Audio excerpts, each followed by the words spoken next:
Sunshine Sound Podcast with your host, Christine Matthias. Like some people like to just like throw things away. I like to just try to figure out how to use it at some point, because there's got to be some reason why I wanted to write it. I like to try to think of creating art that is like inside of me in some way, and not think about any expectations of it. Hi, everyone. Welcome to episode number 24 of the Sunshine Sound Podcast. Thanks for tuning in. In this one, I had the chance to interview a couple members of Quali. They are a kinda-shoegaze band based here in San Diego, although they definitely have a darker side, and their music is pretty complex and interesting. So they have a lot of really cool tracks, and we had the chance to listen to a couple of them. Super chill guys. They were so much fun to hang out with, and I really liked hearing about their creative process.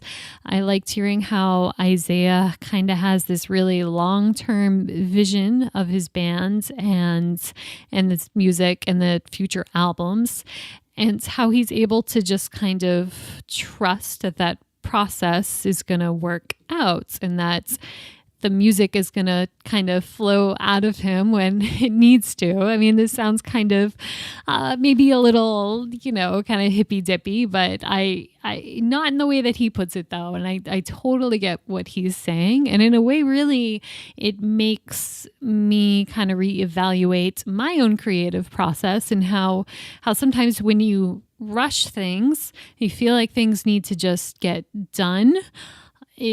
The product isn't always maybe what it needs to be. And maybe some things need to have more time to develop. So that was just one thing I got from this interview. But like I said, super fun to hang out with these guys. Super chill interview. So I hope you enjoy this one. Today in the studio, I have Quali. Thanks for being here. Two members of Quali, Isaiah and Glen. How you guys doing? Good. How are you? Good. Thanks for having us. Oh, sure. So tell me about your band. I like hearing how bands describe themselves. So yeah, tell me about it. Well, where do we start here? I guess the quickest answer is we're more or less a 90s underground worship band. Cool. I like that. I like more that. More or less that. And just ideas floating in all of our heads. My head and all of our heads. Nice. And so how did you guys get started? Has it always been the three of you? No. Well, it's four of us now. Oh, it is four Actually, of you the now. lineup has kind of changed throughout the years. I guess it all started like when I was younger. I kind of started learning guitar and starting to write like music by myself, and like teaching myself how to play and whatnot. And so it's always been brewing for the longest time, but maybe it must have been like 5 years ago when I was living in LA. Dima, who's also in the band, he moved to LA at the same time I was living there. And so he was like, hey, what kind of projects are you working on? Let's make a band. And I was like, well, I have these songs that I've been writing for X amount of years or whatever. And we just started playing just acoustically for the longest time. And then during that time, I started getting into the gear and pedals and amps and all that stuff. And like, it kind of started taking a lot more shape. So what instrument was he on? He's on guitar, yeah. Okay, so yeah, both of us on guitar, yeah. And for a while we didn't have drums or bass, but I'm actually a drummer originally, or like that's my main instrument. And so we were like, let's just do a recording project. And he was interning at a studio in North Hollywood, so they said that he could use whatever free time they had there. So we were like, let's just go there all the time, just start recording. And we started working on our first album, The Familiar and the Other.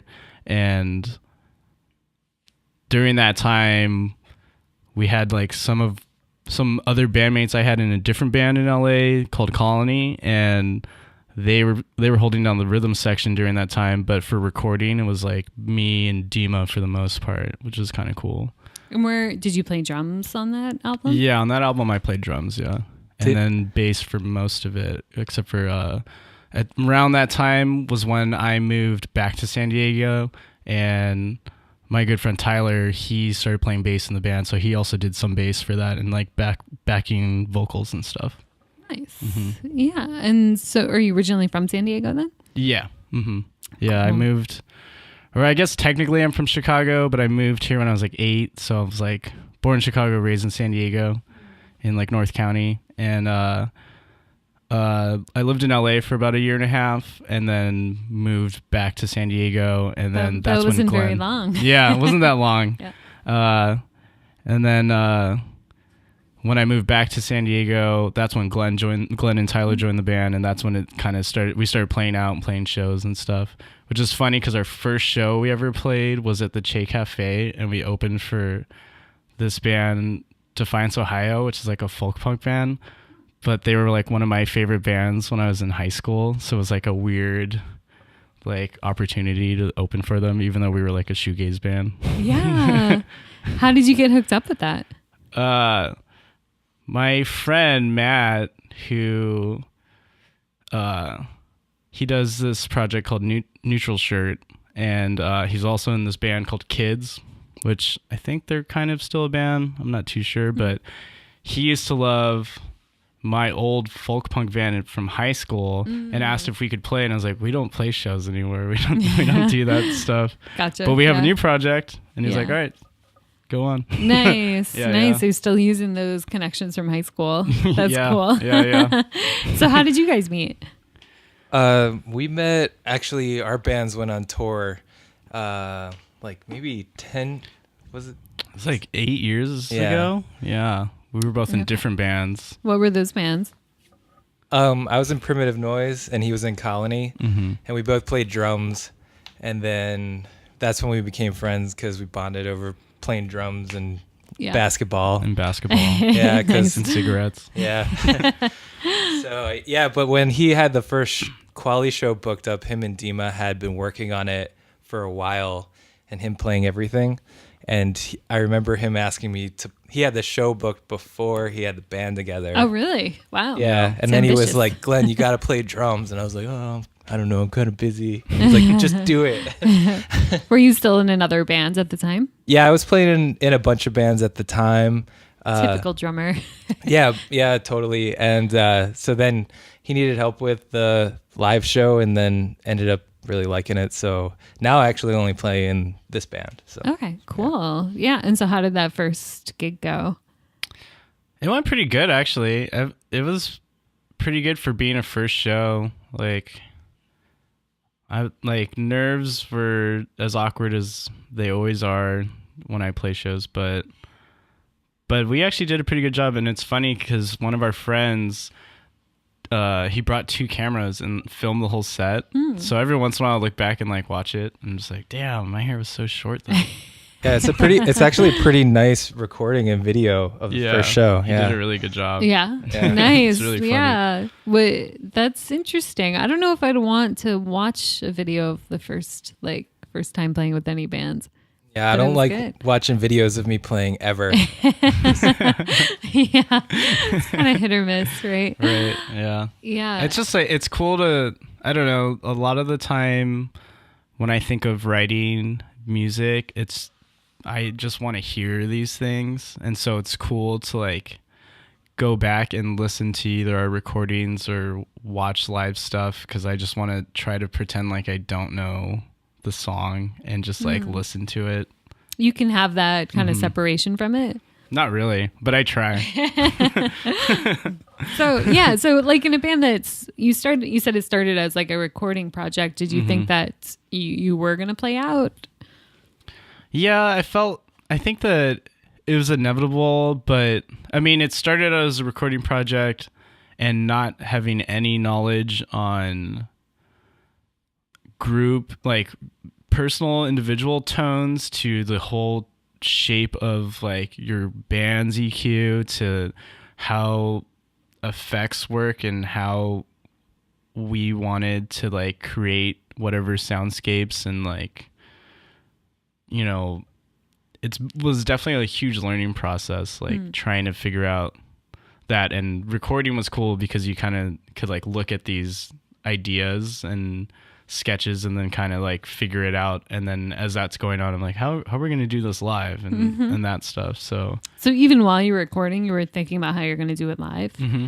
Okay. It wasn't like, now we have a show booked and I have to reverse engineer all this. Yeah. Cause I don't know. I really like playing shows. It's fun to like get completely submerged into whatever song that I'm trying to play, to like, and trying to not necessarily replicate the recordings or anything, but to replicate like the feelings and like to actually like kind of just like spill it all out in front of people is cool. Yeah, definitely. Glenn, do you also think that recording or performing is your favorite part? Actually, performing is definitely my favorite part. I feel like they're just two completely different things. And one of the things that's fun about playing in the band live is that as far as the structures are there and everything, but as far as trying to play it perfect to the recording, the pressure's not there. So Isaiah is always like, he wants it to feel more organic or whatever. So even though he's recorded the drums and stuff like that, it's actually, I don't feel like the pressure to have to replicate that live. I feel like I can kind of just express myself the way that I want to. Sure. So it's a pretty cool experience. But I feel similarly that recording's a whole other thing. And for me, it's not something that I'm really that into doing or trying to do anymore. I'd rather just play drums and be part of the project, you know? Sure. Yeah. Recording drums especially, it's like you have to go to a studio and everything. Yeah. It's a bit of a process. And like however you decide you want to record the project, where it's like, do you want everything mic'd? Do you want to do it to a click track or the whole band live? You know, there's so many different ways you can go about it. Yeah. You know? Yeah. So when you, on that first album, you were playing drums on everything. And so do you guys have a similar style? So I think you have a pretty unique style in the way that you play drums. Like, do you feel like making that transition to having him play drums change your sound at all? I think that we have different styles, but we have a really good chemistry working on drum parts because we're both drummers. So we'll just talk, like during practice, we'll just talk to each other about, we used to be in a band where we both played drums in the band. Oh, really? Together. And it's called Space Chainsaw. And so that's probably where we got really good at doing that. Because we would just like try to write different drum parts so that we both fit into the space. And then also it was just like ridiculous time signatures, but it's funny because we can just go on the drums and like I could be like, hey, I have this idea, this is how I think that the drum should be, and then Glenn will lay it down like his way, and then we'll like work on like different ways and like how to we'll create new ideas just doing that. Yeah. So it's like the whole like songwriting process pretty collaborative then? It's like, it's weird because it's like I write most of the stuff by myself, like most of like the structures and like lyrics and melody ideas, and then I bring those ideas to our practice, and then we kind of like work on those together and see like what fits and like what other different ideas that could come from it. Sure. For the most part. Yeah. Makes sense. Yeah. Yeah. It's just that Glenn's drumming is so kind of melodic. Like it's it it's adds like so moody. much. Yeah. Yeah. It adds a lot of texture to it. So yeah, I always love the process of writing a new song and then bringing it to the whole band and hearing how the drummer kind of brings the song to life. So that's really cool. Yeah, definitely. It's a big thing for me with like textures and moods and melodies with drumming. So that's why it's fun to play in the band, because the tonalities of the guitars are really important. So I just try and fit into that sort of thing, which is different than, you know, what the drummer's supposed to be, which is someone who holds the beat or whatever, you know. But I like to try and play with the melodies and try to fit into what's going on, and then I don't know. It's just a learning process. So, sure. Yeah. Your songs are definitely complex. Like they have like a lot of movements in them, I guess you could say. Yeah. Yeah.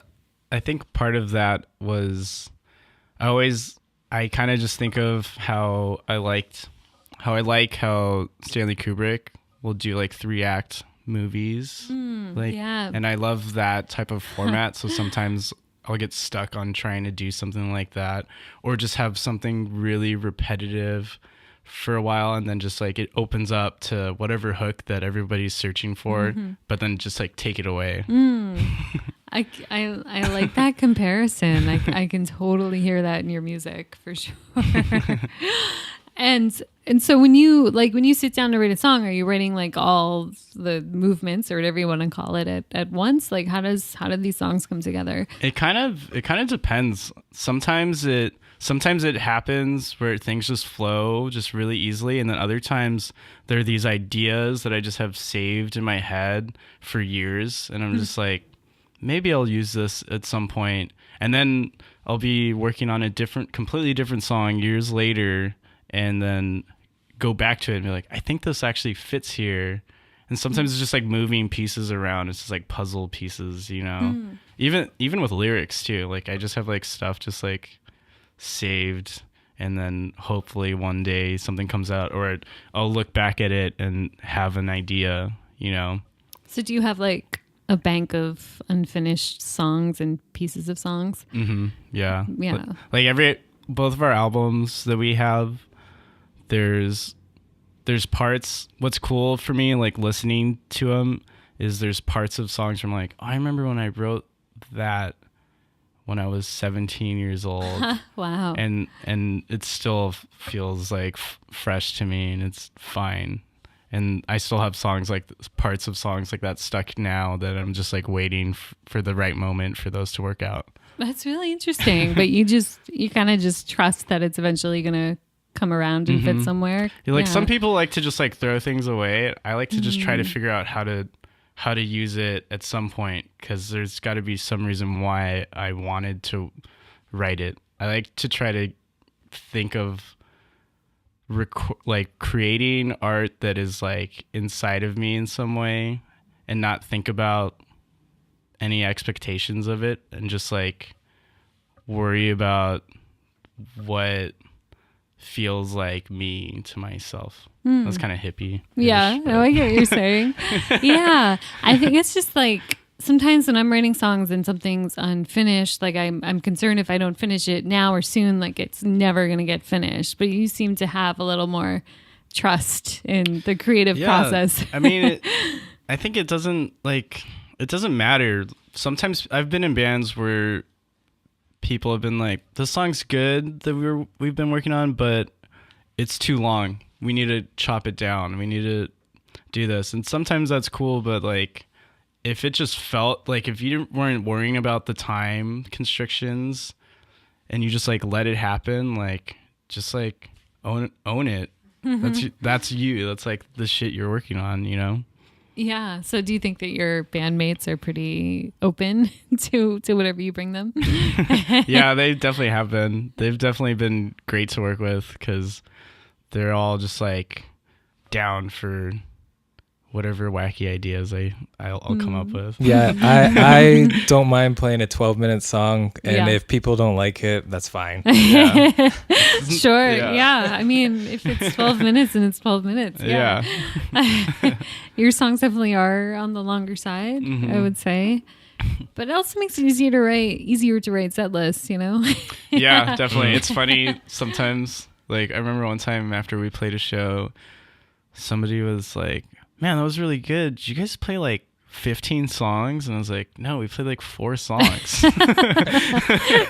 Just too many pieces. Yeah. For each part. Yeah. Sometimes it does sound, I can see why someone would say that. Like, is that a new song? Or are they still in the same one? I don't know. Yeah. Yeah. I just like, I remember I was watching Glen's band.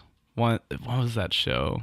It was your show with Primitive Noise at, what was space called when you guys did that? The Void? No, it wasn't The Void. God, it was a million names. Yeah. It was when you did your album release show. Yeah, you guys played that show. Yeah, Colony played did, that. yeah. Yeah. But I remember watching you guys and the way that the set was, the pacing of everything and the atmospheres that were happening, it felt like just falling, like I was falling through different dreams. And I like, after like that, I was like, man, I really love that idea of like just kind of like stumbling into different like dream states. Yeah. I can totally hear that. that having that context makes more sense listening to your music. So Right. on that note, let's I'm gonna play one of your tracks. Let's see. I really like this one. Let's play Flowing.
Okay, and we're back.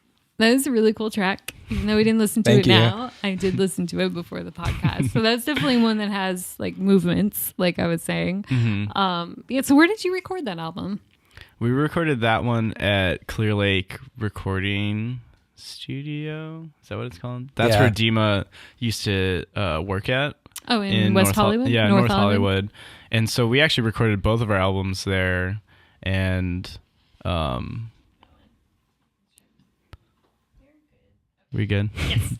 And that one went, I think it didn't take nearly as long. I think our first album took like 2 years to finally finish because of scheduling, and then I was living in San Diego for half of it, so it was like trying to figure out when I could come up. And this last time around, we had a full band, and you laid down those drums a long time ago. Yeah, it had to be like the summer of 2016 or something. Right, yeah. So you did the drum tracks first and then added in the other instruments over the top. Yeah.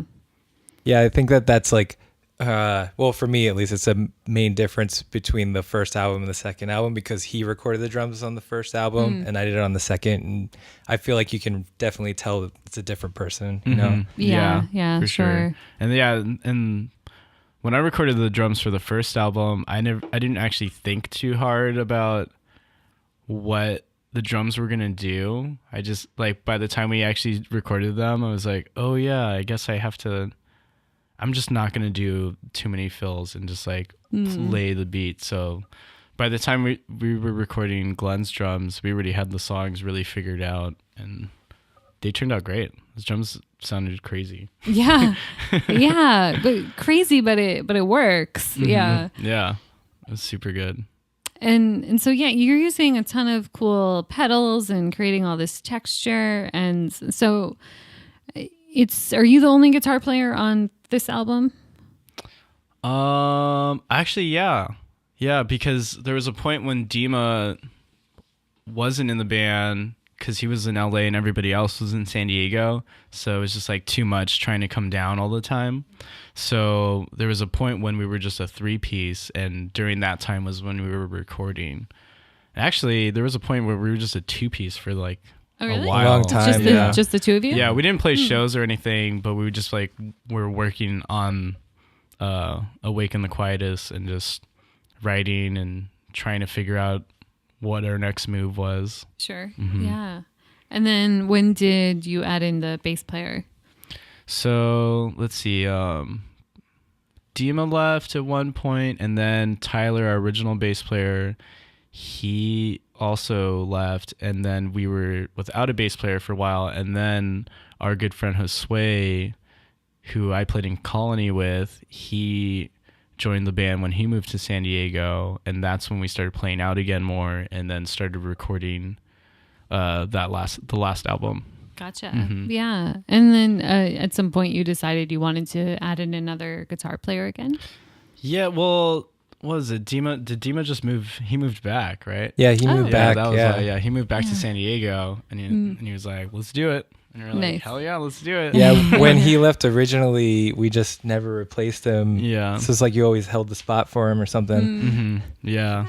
Kinda We like sweet. thought about it, and then we were just like, let's just do a 3-piece. And we Yeah. actually did like a little mini tour as a 3-piece, which like was cool and worked out. Cool. Where did you guys tour? We just played up to San Francisco. Was that the? Yeah, San Francisco. Yeah. With this band Red Curtain from San Clemente, which they were super cool. They were like, hey, do you guys want to go? And we're like, let's do it. Nice. How do you know those guys?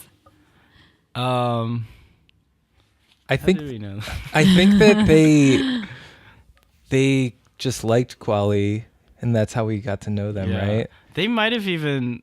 It might have even been from our friend Matt, who I think he might have told them to link up with us when they were coming down here for one show, and we played with them, and like all got along really well. And there was like it's kind of been cool where somehow our first album, we got tapes that like circulated up the coast, and Like cassette tapes? yeah, and so like a lot of like bands from just like north of us will like hit us up when they're coming down to San Diego, and they're like, hey, so and so gave me your tape or like showed me your music, and like we really like it, we want to play a show with you. And that's been how we've gotten a lot of like cool shows and like played with a lot of cool people and met a lot of cool people, which has been cool. That's awesome. So you're getting a lot of traction on tapes.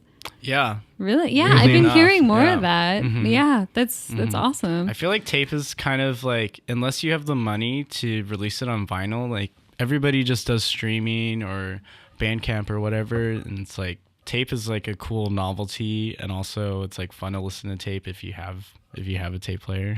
Yeah, I think no one misses CDs, right? It's like CDs are obnoxious. Yeah, like they get scratched. Anti-skip. Yeah, what have you. The tapes are cool. Like they have that kind of nostalgic. And they're thing. like And affordable to make, and people collect them. That's cool.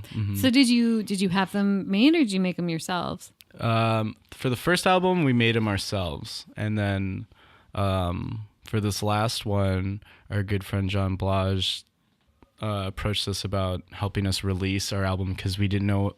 There was a point when we were like trying to figure out how we were going to release it, and we were sending it out to places, but to no avail. So it was kind of cool though, because John was like, hey, I love your guys' music. I want to start a label, and I want you guys to be the first cool band on it. And we're like, shit. So yeah, he's been super supportive of us, and he designed the layout for the tape and everything, and put it all together for the release show. So nice. Yeah. What's the name of the label? Sensitive Cassettes. Sensitive Cassettes. I like it. So is it that based in San Diego then? Yeah. Cool. And he actually just made some pins for us recently that are super sweet. Nice. Shout out to John. Yeah, thanks John. So what's it like being on that label? Is it like what kind of stuff does the label do? Well, what's really cool is that, so not only has he like helped put our tapes out and like make pins, but also shirts, or John also does works with Whistle Stop a lot, and so he like throws a lot of different, like he does like Blush, which is like an event for Shoegaze night. And is that what that is? It's all shoegaze? Yeah. Do you guys DJs identify with shoegaze? Good question. Yeah, that's a very good question. I think that we do at times at certain points of our songs. Like that's definitely an influence for all of us, I believe. But I like to try to keep us as like, I listen to we all listen to a lot of like different music and just like take whatever ideas that we like and like throw them in there. So it's like me and Glenn talk all the time about trying to make things laggy, like beats laggy, like how like D'Angelo would do it, because he's like our hero. Shout out to D'Angelo. Yeah, shout out D'Angelo. Thank you. We actually bonded over like hip hop and electronic music and stuff like that. So I mean, I like all kinds of music, but I think that was like the main thing. So it's like when we talk about the feel of what we're making, it's easier to communicate, because as much as like we might be defined by a certain style, it's like you just want to be more eclectic. And I don't mind if people do define us a certain way if it helps them digest it a certain way. You know what I mean? Yeah. That's totally fine. Like, but being more eclectic and trying to be as innovative as possible is really fun. So yeah, definitely. I think that having a genre is mostly a marketing thing. Like do you struggle at all with that? I don't know if you're trying to approach venues or bands or whatever, having to kind of concisely describe your bands. I think that for the most part, it seems like we have to say we're like shoegaze or noise pop kind of works. Space rock, I feel like space rock kind of works well. Yeah, that but works. That might Space just rock, seem yeah. might seem a little too vague for some people, It's something though, right? right? Yeah, yeah. I It would sounds agree. interesting. I think it might get them to listen to it. Maybe Right? that's the point. Like Pink Floyd's a huge influence on I could see me for that. sure. Yeah. But I don't know. I mean, genres are kind of cool just for categorization. Like when you're trying to figure out what you like or like, you know, what you want to sound like or what you want to search for. There's like using those tools and be like, oh, I kind of like the way that this has this or whatever, you know. But it's kind of funny because I think for the most part, like I've been mainly only listening to hip hop for like, I feel like 90% of the time that's all I listen to. And I don't know if it's because I don't want to like rip ideas from rock bands or if it's because I feel like rock music has been a little less interesting as of lately. It seems like it's been like harder for me to like find something that I'm super into. Sure. This is kind of weird. I don't know. Yeah. Do you feel like hip hop has made its way into your music at all? No, just for feel and maybe like percussive and rhythmic things, but I don't know if you'd ever hear me like rap on something. I can't wait for that track. That's gonna be the 5th album. That's good. I do actually want to make hip hop, but I'm not there yet. I'm letting it brew. Sure. Just let it simmer in your brain for a bit longer. See what happens. Definitely. Cool. Let's take another break. I want to play another one of your tracks. Hold on. I wrote down a couple of my favorites. Oh, I wanted to listen to Loom. Ooh, good choice. Yeah. Heavy.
And we're back.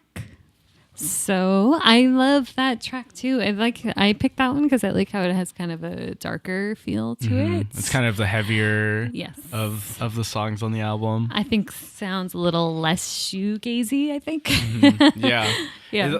That one's kind of interesting where if for some reason I decided that I wanted to scream over the music, it would work, but it would just be a completely different band, you know? It's just because it's like heavier drop D distorted stuff. Yeah, you are doing drop D on that one. Or you were saying when you were writing that song that if you were making like a stoner rock song, sort of what it would be like in your style. Right. Yeah, definitely. Because sometimes that music, like I like some of that music a lot. It's fun to listen to. It's definitely fun to see live, but sometimes I just get turned off by vocals where I just like want to hear softer, pretty melodies. So I'm just like, I'm just going to do that instead. Sure. Yeah. Or makes sense. Or you feel like it's like based in like a blues scale. Yeah. And Too jammed, bluesy, you know? too like butt rocky or something. Yeah, you're definitely not butt rock. So yeah, in that one you definitely bring in some distortion. Like what kind of pedals are you bringing in for that one? For that one, for the most part, I just use this fuzz pedal that is called the Absinthe Supreme by this company called Fuzz Hugger. Shout out Fuzz Hugger. They make the best fuzz pedals. Yeah, it's just this I'm not one familiar guy with that. just makes them. I think he just makes them in his garage or Really? his house. And I emailed him and was like, can you please make me this pedal? And he did. And then that's like, I feel like most of the time, if any of our songs are like distorted or dirty, it's just from that. Wow. Yeah. That's awesome. And it's funny because like pedal nerds, they of course like during shows they have to look at the board, and that pedal it's hexagon shaped, so people are just like, what is that? I'm like, that's my signature baby sound. Hexagon, is that hard to fit into your board then? Yeah, well, it would be, but I just leave it in the corner, so it's good. Okay, like it's like gotcha, so yeah. easy to get to because I'm just like, this is gonna be on half the time anyways. You use it a lot. Yeah. That's like my main. That's the secret, if anybody was wondering. Fuzz. So do you have what else is on your pedal board? Do you have a pretty serious board? Yeah. Let me look at it in my head really quick. I'm sure it's some part of your brain has it memorized. Yeah. Well, I actually just redid it. But yeah, I have that, and then I have another great pedal that I think more people should mess with is called the Super Ego by Electro Harmonics. Oh yeah. And it's like, what is that one? it's basically, so it's kind of they made this pedal a while ago called the Freeze pedal, which was like basically like a piano style sustainer for guitar. So you could just like when you press the switch and you hold down a note or a chord, it'll just like endlessly hold it until you let go. And they made the Super Ego, which is that, but then it also has synth functions to it, like a portamento gliss type of function, so notes can slide into each other. And it's just like a really weird, trippy pedal, great for ambient stuff. And I feel like everybody should be messing with that because that's like Sounds fun. that's like the coolest pedal to play with. Yeah. But I have that, and then honestly, my workhorse is the Line 6 M9, which is just a multi-effects pedal. But what makes it so great is that you can have an expression pedal hooked up to it and mess with the parameters of 3 effects at the same time with the expression pedal, and that's like when you can just start making really weird, crazy sounds. Cool. So does your other guitar player, does he also have a lot of effects? Yeah, he does. So when he rejoined the band, he didn't. I think he didn't have a board, but he's been like building it ever since. So now he's like getting up to speed, up to code. I think he made a rat for his board or something. Yeah, he like made a rat pedal. He one? likes to like get clone kits and like make his pedals. Oh, And so he cool. like does that. Shout out to Dima, the Tinkerer. Shout out Dima. Nice. And so, like, when you're writing songs, like, is your board like a part of the songwriting process, or do you just write like on an acoustic guitar or something? I usually actually just write acoustically. Like, I just have this like cheap Yamaha classical guitar that I like to play with, even though I don't play classical style. I just like it because the neck is so fat and the frets are so big that I feel like it's like an exercise for my fingers to be able to play. Like, it makes it easier to play electric guitar because I've just been Sure. like trying on that. But yeah, usually I feel like I haven't been really messing with effects that much lately. But there's definitely a point where I start to like hear what songs sound like on guitar, on electric guitar, and I'm like, oh wait, this would be like, things just get flowing really easily. Like, once you start messing with different gear, like I feel like every time, I feel like when you pick up a new guitar or just like a random guitar you've never touched, sometimes you just start noodling on it and you just make up something that you wouldn't have made up on your own guitar just because you're playing with something different. I don't know. Have you ever gotten that? Yeah, absolutely. I know exactly what you're talking about. Yeah, it's weird how that happens. There's some like power in the instrument itself. Yeah. You know, it's weird. Yeah, totally. And so are you like continually writing songs? Or are you starting to work on new material now? Yeah. So I think the plan is to still record. We're going to start recording our third album within the next like 5 months. Oh, cool. Let's see, I was working, so I kind of have 2 albums ready for us. I feel like future albums, which is kind of weird. So like 2 years ago, I was working on our third album, which was... How does your brain work? Yeah, I don't know. My brain's weird. I'm weird. How many albums do you have planned? I have 2 planned right now. Okay. But how do you have like a whole album plan, like all the songs, or do you just like have the overall concept for both? the album? Okay, so one album right now is like 92% done. Very and specific. Then the other album is like 74% done. There's like a couple loose ends. In concept and like written. Yeah, in concept and in written, like the tracks are, like the songs are there. It's just like messing around with certain things for each song. But about 2 years ago, I was working on our third album, which is going to be called, well, now it's the 4th album, but it's going to be called When the Dark Presses, and it's about sleep paralysis. Ooh. Because I was getting it really bad back in the day.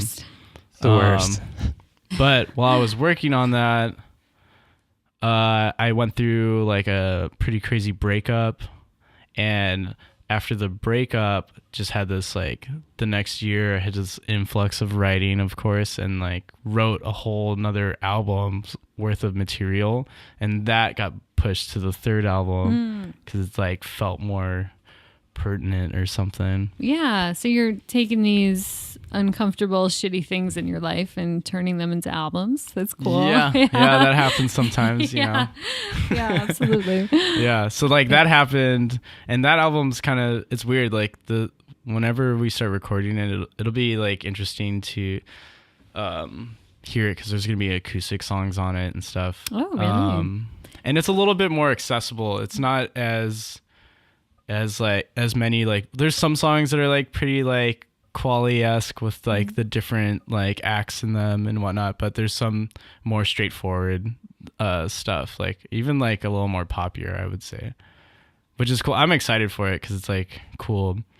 But my parents are selling our house that I grew up in, and they're selling it at some point next year, like early next year, and I really want to record most of the album in the house that I grew up in, because I think it would be cool to record that space that I grew up in. Sure. So. I think it's also, for at least it was for me, a pretty emotional experience when like your parents get rid of the house that you grew up in. Right. Yeah. It's weird. It's weird. You're like, you're it's really just going to be done? Yeah. You know? Yeah. But my parents don't need a 5-bedroom house. Yeah. Cool. Do you guys have any shows coming up? Yeah. this Sunday we're playing with Strange Ages. Oh, yep. Strange Ages at Whistle Stop, and with a Star Over Blue. I think that's right. Yeah, with Star Over Blue, who they're coming from Portland, but they're actually from San Diego. Oh, and it's cool. funny is that their singer Kendall, I met her years ago playing a house show in Poway with an old band that I was in. And I don't even know if she knows that I'm in Quali. I don't even know if she even remembers who I am, but I'm going to bring it up to her. On Sunday, you guys can watch that happen if anybody comes out. Nice. And then we're also playing Casbah on the 31st. Nice. During, it's like their Black Friday event where it's kind of like goth night. And Cool. it was just kind of funny. We're like, well, I don't know if we really fit, but I guess we're going to be playing the Atari Lounge. And then also Witness 9 is playing now too. So there's just going to be like a little pocket of shoegaze during all the synth pop. So shoegaze fitting in with goth stuff. Yeah. Yeah. That's cool. We should play like a weird tuning to make it darker. Yeah, or play like some of the slow long songs. Yeah. Just Yeah. Yeah. Good deal. And yeah, so working on your next album, good stuff. And you guys are on social media. Where can people find you? Yeah, we're pretty active on Instagram, Quali Band. Also, we're on Bandcamp, which is also bandcamp.com/Quali Band. I think everything's Quali Band. I think so too, yeah. Honestly, if you just Google Quali It's Band, true, right? we We got actually Google. pop up now, which is kind of cool. Nice. I think if you type in Quali on Google, we don't pop up, but then on like the right, it says Quali musician or like band or artist, I think. I think it does Okay, that, okay. which is kind of cool. Good deal. So you're findable. Excellent. Yeah. We're findable. Awesome. Well, thanks, guys. Thanks for coming in the studio. Thanks Yeah, for having thank us. you. Yeah. Yeah. Thanks again for listening to the Sunshine Sound podcast. To check out older episodes, you can head on over to sunshinesoundcenter.org. We also have some more information about the organization, including a lot of really neat experimental acts in San Diego that you should check out. You can find us on all the socials, Instagram and Facebook and things, and we'll post new updates on the podcast, along with some other cool stuff going on in the San Diego music scene.